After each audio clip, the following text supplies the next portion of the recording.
भरताचे बंधू प्रेम.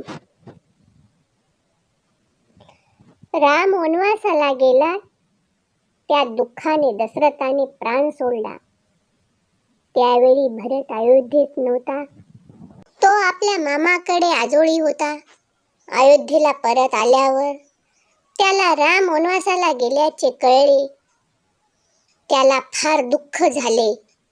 भरताने रामाला भेटण्याचा निश्चय केला. राम त्यावेळी चित्रकूट पर्वतावर राहत होता. भरत तेथे गेला. त्याच्याबरोबर अयोध्येतील अनेक लोकही गेले. रामाला पाहिल्याबरोबर भरताने त्याचे पाय धरले. भरताच्या डोळ्यातून घळाघळा अश्रू वाहू लागले.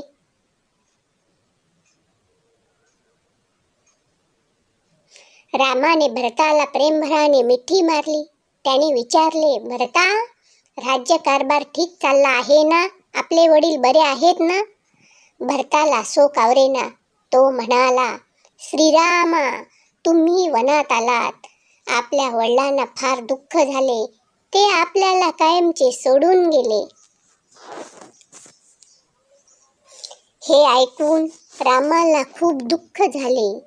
भरत म्हणाला, श्रीरामा, अयोध्येला परत चला. राज्य करा. हे राज्य तुमचेच आहे. राम म्हणाला, भरता, मी 14 वर्षे वनवासात राहावे आणि तू राज्य करावे, ही आपल्या वडिलांची आज्ञा आहे. या आज्ञेचे पालन करणे हेच आपले कर्तव्य आहे. भरताचा नाईलाज झाला. भरत म्हणाला, तुमच्या पादुका मला द्या. त्या पादुका मी सिंहासनावर ठेवीन. तुमचा नम्र सेवक म्हणून मी राज्य चालवीन. श्रीरामावरील भरताचे प्रेम पाहून सर्व लोक गहिवरले. श्रीरामाने आपल्या पादुका भरताला दिल्या. भरत अयोध्येला परत आला. श्रीरामाच्या पादुका त्याने सिंहासनावर ठेवल्या. श्रीरामाचा सेवक म्हणून भरताने 14 वर्षे राज्य केले.